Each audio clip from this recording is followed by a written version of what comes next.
जैसा कि हम लोगों ने लास्ट लेक्चर के अंदर देखा था, देखो दो तरह के रिजर्वायर पढ़ रहे थे हम। एक तो सरफेस रिजर्वायर और एक एलिवेटेड रिजर्वायर। सरफेस जो ग्राउंड लेवल के अंदर रहता है, जैसे कि हमारे जो स्टोरेज टैंक वगैरह होते हैं, वो सब ग्राउंड लेवल के अंदर थे। और दूसरा हमने ESR पढ़ा था, एलिवेटेड सर्विस रिजर्वायर, जो कि आपके टंकियां होती है ऊपर जो लगी होती है, जो कि अपने कॉलेज के अंदर भी है। तो उसी में अपन बात कर रहे थे कि रिजर्वायर की जो कैपेसिटी होती है, कुल संग्रहण क्षमता होती है, कितनी क्षमता होती है उसमें, तो वो तीन चीजों के ऊपर डिपेंड करती है, तीनों से मिलके बनी होती है, जो कि मैंने लास्ट लेक्चर में बता भी दिया था आपको। बैलेंसिंग स्टोरेज, फायर स्टोरेज और ब्रेकडाउन स्टोरेज। ठीक है, ये सब मैंने आपको लास्ट लेक्चर में बता दिया था। अब हम बात करेंगे बैलेंसिंग स्टोरेज की। सबसे पहले कि बैलेंसिंग स्टोरेज होता क्या है। तो बैलेंसिंग स्टोरेज क्या होता है?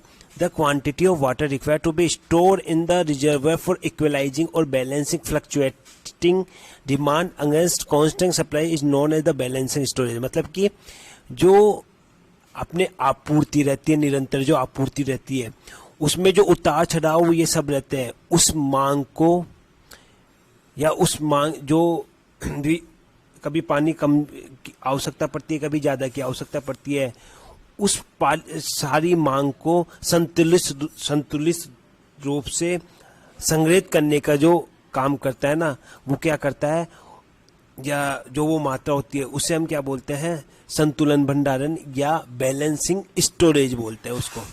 मतलब कि क्या मतलब हुआ इसका? ये टैंक है, टैंक से आपके पानी दिया जा रहा है। अब आपके पानी सुबह से शाम तक दिया जा रहा है, रात को 12 बजे से लेके और अगले रात को 12 बजे तक। तो इस बीच में आपको कभी पानी की ज़्यादा आवश्यकता पड़ेगी, जैसे कि सुबह के 7 बजे के लेके 10 बजे तक आपको ज़्यादा पानी की आवश्यकता पड़ेगी। फिर आपको पानी की आवश्यकता कम पड़ेगी, फिर आपको पानी की आवश्यकता ज़्यादा पड़ेगी। तो इन सभी जो मांग में उतार चढ़ाव हो रहे हैं ना, उन सभी को की जो मात्रा को संग्रहित करता है ना, उसको हम बोलते हैं बैलेंसिंग स्टोरेज या संतुलित भंडारण। ठीक है, तो एक तो ये हो गया जो कि अपनी जो मांग है, अपनी जो रिक्वायरमेंट है, जो अपनी डिमांड है, उसको फुलफिल कर रहा हो हमारी फ्लक्चुएशन के अकॉर्डिंग। ठीक है, अब जो बैलेंसिंग स्टोरेज है उसको हम तीन तरह से आइडेंटिफाई करते हैं या फिर उस पर काम करते हैं, तीन तरह से। एक सिस्टम होता है मास कर्व मेथड, एक सिस्टम होता है जो हाइड्रोग्राफ है उसके इनफ्लो और आउटफ्लो को देख के, और तीसरा होता है एनालिटिकल मेथड। ये तीन तरह के मेथड होते हैं, आपको सिर्फ इनके नाम याद रखने हैं। कभी कभी आ जाता है तो आपको सिर्फ इसके नाम याद रखने हैं। मास कर्व मेथड या मास वक्र विधि, using hydrograph of the inflow and outflow, और एनालिटिकल टेबुलर मेथड। ठीक है, ये तीन तरह के मेथड है। इसमें थोड़ा सा आप ये भी देख सकते हो, मास कर्व मेथड में क्या सिस्टम होता है, इधर पानी की मात्रा होती है, कितना पानी चाहिए, और इस साइड में हमारे या तो डे होगा या आर होगा, या तो दिन होगा या घंटा होगा, या फिर महीना होगा या साल होगा।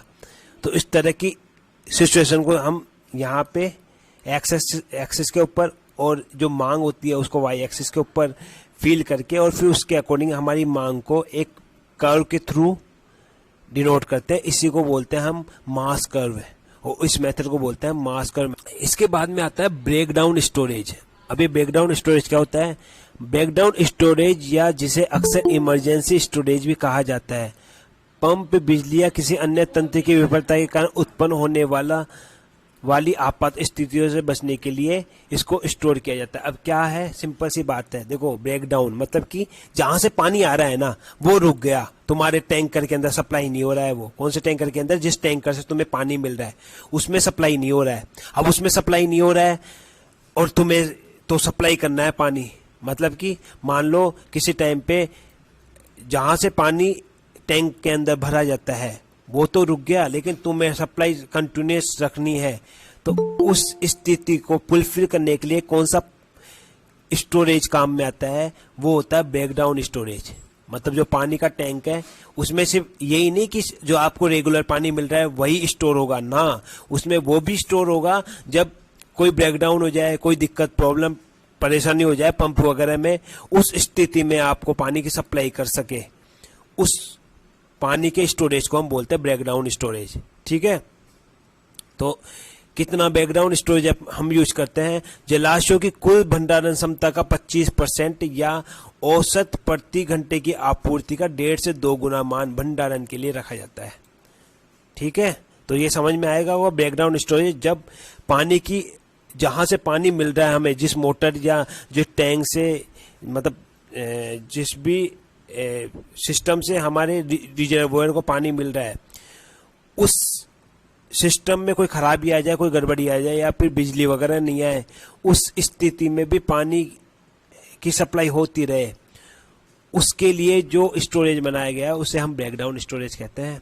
ठीक है, और तीसरा होता है फायर स्टोरेज। फायर स्टोरेज मैंने कई बार बता दिया आपको कि पानी की सप्लाई के टाइम पे कहीं पर आग वगैरह लग जाए तो उसकी आपूर्ति के लिए भी तीसरा कंपोनेंट रखा जाता है, जिसे हम अग्नि भंडारण या फायर स्टोरेज कहते हैं।